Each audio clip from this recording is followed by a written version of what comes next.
La majorité des organismes communautaires sont fermés ce lundi et mardi. Le 2 et 3 novembre, donc lundi et mardi, au Québec, il y a une grève sociale, ce qui implique que l'ensemble des organismes communautaires sont invités à arrêter leur travail quotidien pendant 2 jours pour mobiliser la population. Nous, le 2 novembre, c'est plus une journée entre nous de sensibilisation qui va porter sur les enjeux justement qui nous touchent, là, les organismes communautaires et la population. Puis le 3 novembre, là, justement, une activité là, qui va être avec tous nos collègues, là, les organismes communautaires autonomes là, de la Gaspésie et de la Madeleine. Une journée pour préparer une manifestation et se lancer sur la route pour donner la facture à notre ministre. Monsieur Damour recevra les montants nécessaires pour réaliser les maintiens des missions de nos organismes. Ça fait longtemps, nous, au ministère de la Famille, on n'est pas indexé dans nos subventions, donc il n'y a jamais d'augmentation qui se passe. C'était depuis plusieurs années. Donc, on demande aussi un rehaussement de notre mission de base pour arriver vraiment à couvrir le territoire qui est la MRC de Bonaventure. Là, nous, on roule, on a une subvention de autour de 56 000 $ pour couvrir là, toute la MRC.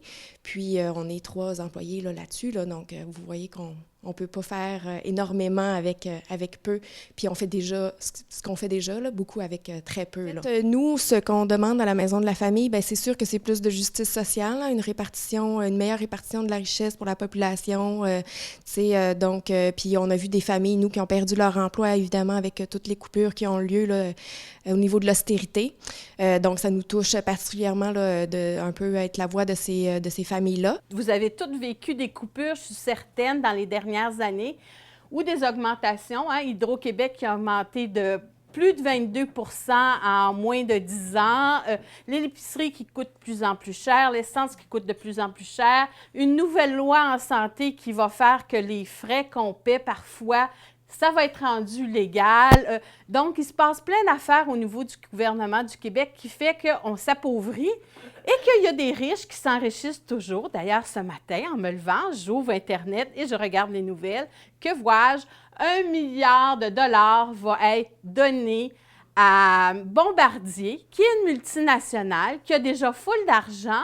Puis eux autres, pas de problème, on trouve 1 milliard de dollars. Puis pour les écoles, par exemple, ça, le ministre de l'Éducation dit, bien, on sait qu'il y a des jeunes en difficulté, qui n'auront pas de service, mais que voulez-vous? On ne mettra pas en péril les finances de l'État pour des jeunes qui sont en difficulté. Donc, on a décidé hier qu'on vous invitait à manger avec nous autres et lundi et mardi. On fait une soupe du midi. Et on va discuter de quel impact ça a eu sur vous, ces coupures-là ou les augmentations. Et on va écrire ensemble un communiqué de presse qui va s'adresser à Philippe Couillard. En fait, on va y adresser une lettre qu'on va diffuser dans les médias, puis on va y poser des questions. Rappelons que depuis 2004, les budgets des organismes communautaires n'ont pas bougé et depuis le régime d'austérité, on coupe les instances de développement régionaux qui soutenaient ces organismes.